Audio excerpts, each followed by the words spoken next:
Good evening, everybody. This is Pam Geared on Sunday, the 11th of March, the last of a series of 4 getting started short videos, half an hour, to give you a little bit of information and a little bit of confidence in what you've got a hold of to get going forward. So what we want, because you are part of a team and not on your own, what we want is to be able to help you get success going forward at whatever stage you're at. So it's really about meeting your needs to give you the next step forward, because this whole process is really it's hugely about learning as you go. And so the first thing I wanted to reiterate was the mission statement of the company. The company our mission is to be a force for good throughout the world by empowering people to improve lives with rewarding business opportunities, innovative products, and an enriching, uplifting culture. Now, that is core to everything that we do, and so the company back us and are constantly innovating and changing to provide us with a platform that can give us what we want in the way of the ability to create extra income, but also the ability to be able to feel better, look better, and perform better. So it's a win-win situation all around, and I love that is the company's mission. What we also have to understand is their vision is to become the world's leading direct selling company by generating more income for sales leaders, us, than any other company. And right now they're starting to really get some momentum around that through the innovation with the changes that they're making. So they're really all about trying to make it better for us as their sales leaders to be rewarded in a better way. And so I just wanted to say thank you to everybody who's come on board tonight, because I really do appreciate you taking your time out. If you've followed what I've asked you to do the first Sunday night, where I asked you to make 10 calls and to write down how that went, then this Wednesday coming, when we do a little bit of an accountability and the very final one for the series, it'll be great to see what your numbers are looking like. And the reason that I set you that task is because we need to see what sort of ratio you've got going on, so that we can work out your goals and where you want to be. So it does help us hugely if we have some numbers, if we know how many people you've called, how many people have responded, how many appointments you've set, how many presentations you've done around those appointments, and then what kind of response you've got after that. And those ratios are really quite important. Going forward, it gives us the ability to actually check and make sure that you're on track. But it also allows us to see if there's a problem and where the problem is, so that we can go in, define that area and help you work to get it better. So I've got up here the OTG System 7 workflow chart. You can see there the workflow is all about what we covered already in the last 4 episodes. Set goals, create a contact list, invite people. And inviting was all about using the CODD method: complement, objective, disclaimer, and date. Present some information, and I gave you some places to go to get presentations that you can use, or invite them along. If you're in Christchurch, invite them along to a presentation. If you're in the North Island, there are presentations going on all the time, so get in touch with your sponsor. If they don't have the information, keep going up the food chain until you find somebody who is plugged in and does have the information. Don't use the fact that your sponsor might not be plugged in. Don't use that as an excuse for you not to take control of your own business and find the information you need. So this is about you stepping up to own your own business and where you want to be and where you want to go. It's your problem to sort that out. That's not your sponsor's problem. If your sponsor doesn't know, then ask higher up the food chain until you find somebody who has the information you require. And I'd really want to compare it to if you had if you had bought a new business, let's say you went out there and you decided that you wanted to break out of what you were doing and create a new business. So you bought a cafe or you bought a franchise. Let's say you bought Jim's Mowing, right? And the point is, when you purchased that business, would you then sit back and wait for your customers to come to you? Or would you do something about presenting yourself and promoting yourself in the local area? Okay, so if you're Jim's Mowing and you don't tell anybody that you've got a mowing business, how's anybody going to know where to go to get your service?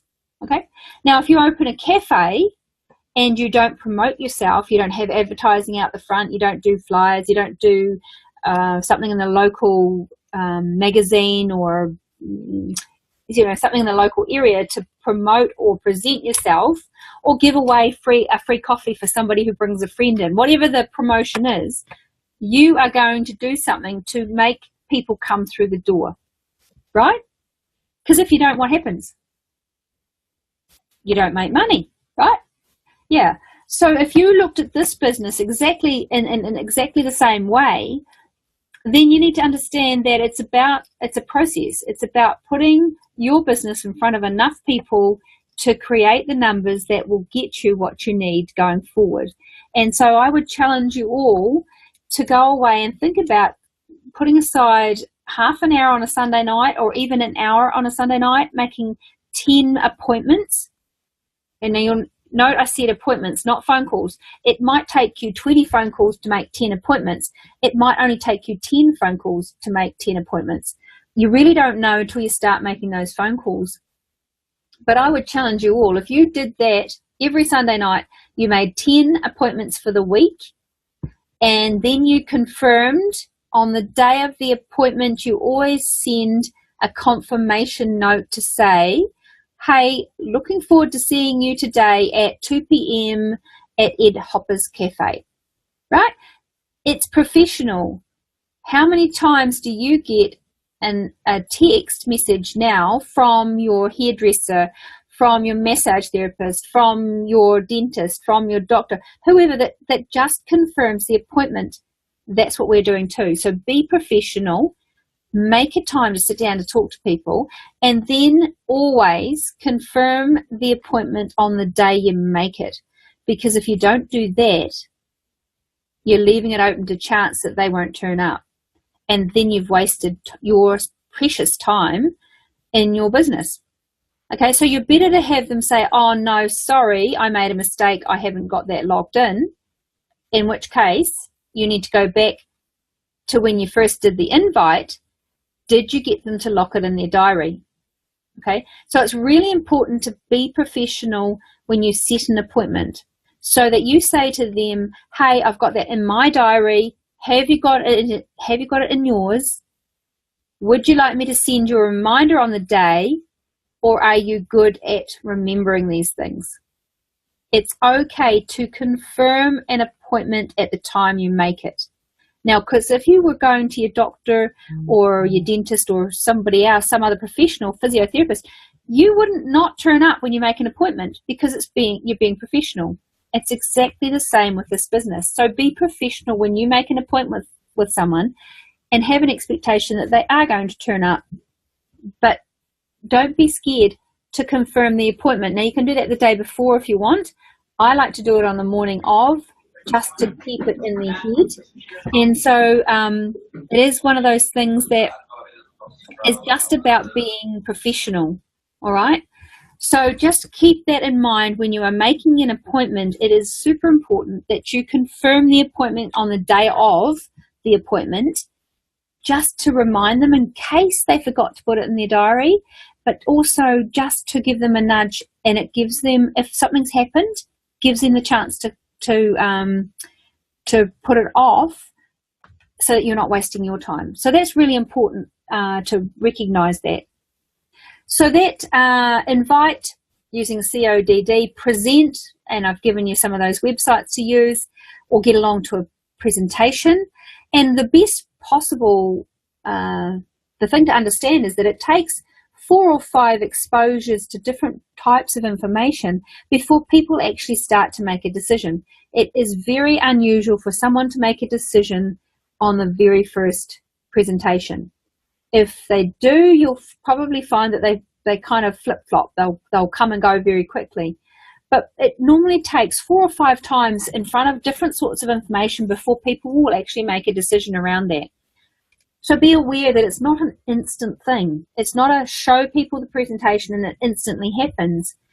If you can talk to them about invite them to look at something, then present something in the way of maybe a video or one-on-one, then get them along to a presentation. Then you're starting to look like they might be ready to get started. So don't expect it to be an instant qualification time, all right? So presenting the information is great. Now, the money is in the follow-up, and everybody will tell you that. You need to follow up, and you need to follow up within 24 to 48 hours. The way to make that super simple is to always set that appointment before you finish your last appointment. So when you're doing your invite, you always set a time to follow them up. When you've done your follow-up, you always set a time with them to do a 3-party call or invite them to the next presentation, or set another time to sit down with them in the next 24 to 48 hours to get them started with their own account, to get them some product, to become their first customer for themselves, to start to convert their home to their own products to support their own business. And that's what the getting started process is all about. It's really super simple. It's just about coming back to the start of that workflow where you sit down with them, you get out the Fast Start booklet, you fill it out, you let them know they're part of a team, you help them set some goals and create a contact list, and then you work on their invite. So it's just that really simple process of duplication that keeps it really, really simple. And simplicity is super important going forward, because then it takes you out of the whole spectrum of success for those people. So that if they don't like, let's say they don't like you for a start, if they don't like something around, if there's any kind of emotional challenges or whatever, or personality challenges, that's cool. I don't mind. I don't care if people don't like what I say or how I say it. All I want is success for them. So if I use a system, it means that they can then go and find a way to get success by going to the system or to someone upline from me.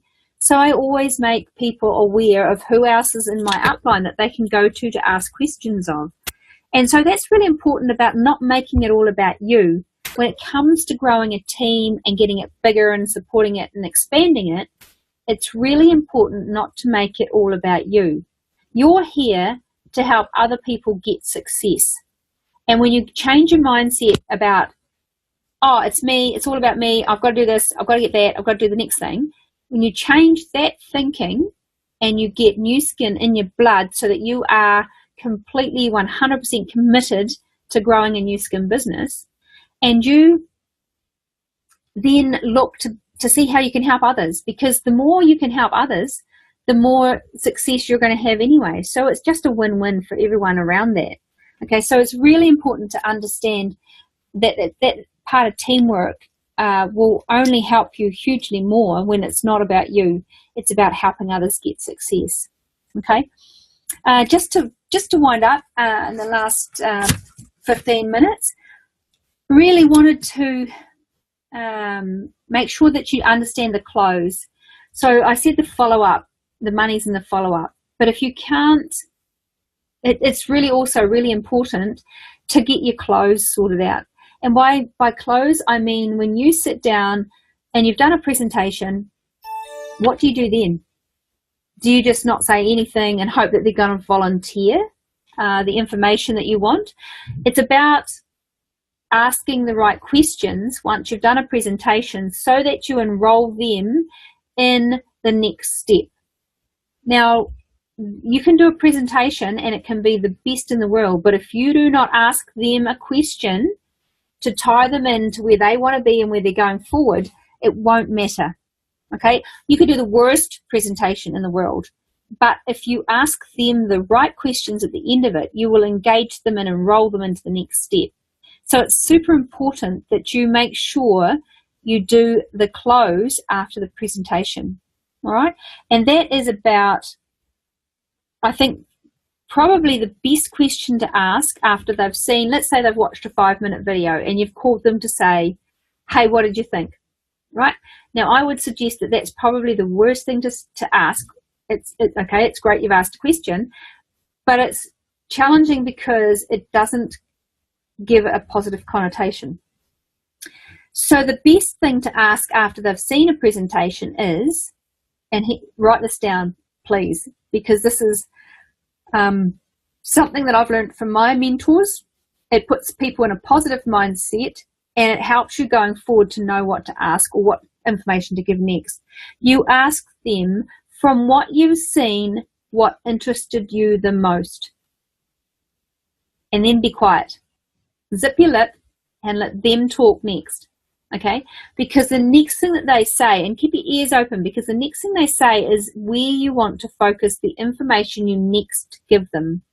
So that means that if it's just a product, if all they saw was product and the way to have better energy or look younger, then they're really only product focused. So then your next question is, would you like some more information around the AgeLock platform to look better and feel better? Because clearly they're interested in product.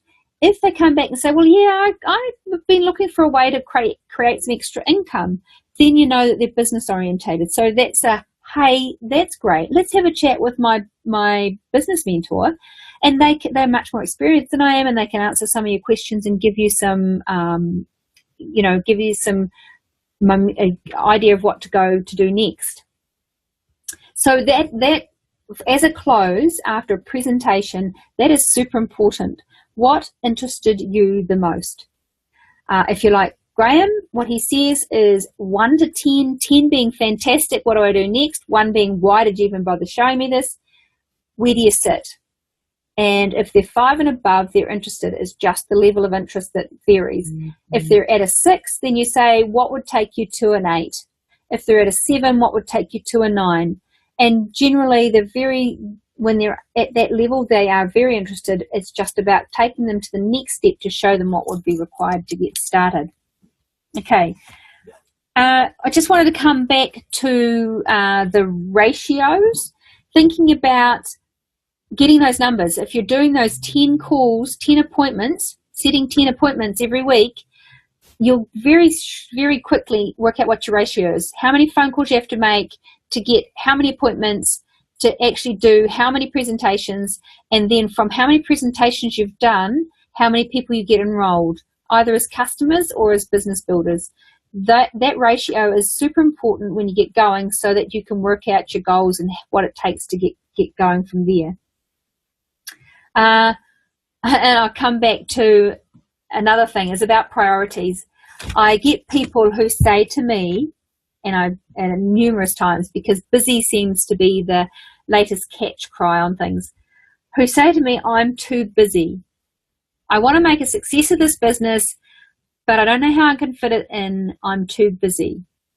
So I would challenge you all to have a look at your diary to see where you can put 15 minutes aside a day to make an income of, let's say, $2,000 to $3,000 per month. Is it worthwhile for you to make the time each day? And I don't mean make the time because we all have the same amount of time. What I mean is to prioritize that time for your business that will give you financial freedom and create an asset base that gives you leveraged income. Income that comes in when you do the work once and you set it up and you keep getting paid. Okay? Not working hours for dollars, which is what a standard job does, where if you don't work the hours, you don't get paid. I do the work, I do it once. I help some people get started. I get paid on that forever, for as long as they keep using the product and keep building their team. And so it's in my best interest to help them get success, obviously. So it's a win-win for everybody. But I would say, is it worthwhile to prioritize a certain amount of time every day to grow your business going forward? And I'd say, hell yes. At the end of the day, how else are you going to create income not based around you doing the hours continuously every day to do it? Okay, so whether it means you come from a dinner party, or you've got to put aside and give up playing a sport, or you give up doing a hobby, and I say a hobby for a term, so that you can get your business up and running and paying you some money. Is that worthwhile? And now that's up to you guys. You need to make that decision for yourself. If you think you'd sooner go to your hobby once a week when you could be making an asset base that will pay you ongoing, that you can will to your children, then you really don't want what we have to offer, because you're not prepared to make the sacrifices to get ahead and get it to work. So have a think about priorities. There's so many things you can do, and listen, like part of the core habits is listening to 15 minutes or reading a book for 15 minutes a day. You can do that when you're out for your walk, when you go to the gym. You can do it on the drive to work, on the drive home. You can do it in your lunch hour. You can do it in your morning tea and afternoon tea time. You can do it sitting on the bus. You can do it sitting on a bike. There's so many ways you can fit that into your life if you choose to, if you prioritize it. So prioritizing things is super important. The other thing that I really wanted to touch on to finish, to start to wind up, but consistency. Doing that 10 appointments every Sunday for 90 days will absolutely blow your business out of the water. You will not know yourself. You will get to levels you can't even imagine through the consistency, because what consistency does is it condenses the effort that you put in, because of because you create momentum, and momentum then generates its own ongoing momentum. It's self-fulfilling. So once you start rolling that snowball down the hill, it gets bigger and bigger because momentum carries it. And so I cannot reiterate strongly enough about the consistency that is required to make this business work. Do not expect to get success if you do 5 calls one week and you don't do anything for another month. If you suddenly disappear and go on holiday and don't do anything in between times for 3 weeks, don't expect your business to be growing when you get back. You're either growing or you're receding. There is no level plateau, and not unless you're at a level where you're blue diamond and you're self-maintaining. Okay, so understand that until you grow your business to that point where it becomes self-maintaining, you need to be growing and doing the work that it takes to grow, or you will be in decline. So that's where consistent effort, and I get that people are this thing they call busy, but it's about prioritizing your time. If you prioritize an hour once a week to make 10 appointments for the week, and that's 2 a day, 5 days in a week, Monday to Friday, 2 a day.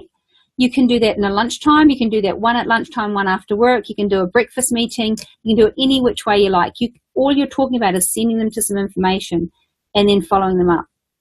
And so that consistency over 90 days would absolutely blow your business out of the water. You would have such huge success you wouldn't recognize yourself. I challenge you all to do that for a month and see how your business is looking, and then decide if you want to keep doing it or not. Okay, so that's, we've got a couple minutes left. So the only other thing I wanted to really come back to is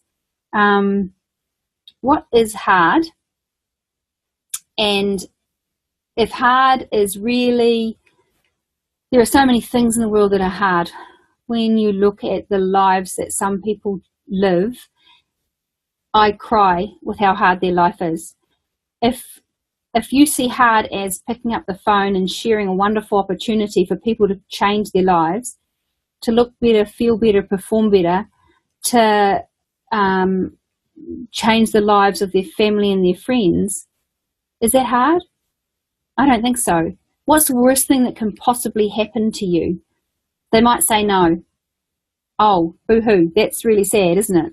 What about those people who live on the streets, who sleep on the streets, who get mugged, who get raped, who get beaten, who are in such a situation in their lives where they have no choice but to concede to somebody else's wants and needs? We are so privileged in this country that we do not understand what hard is. I truly believe that if I know a mum who has 11 children, who works a job and she still does this business and is succeeding. She's an emerald. Now, if she can do it, you can't tell me that you're too busy to do it, because that is an incredibly busy lady. And yet she prioritizes time every day to do her Nu Skin, because it's important to her to create freedom financially and for time-wise for her family and for herself. And that's super important. And so just to finish off, all I'm going to say is, if you're thinking you can or you're thinking you can't, you're absolutely right. This business is not for the faint-hearted. I didn't say it would be easy. I just said it works.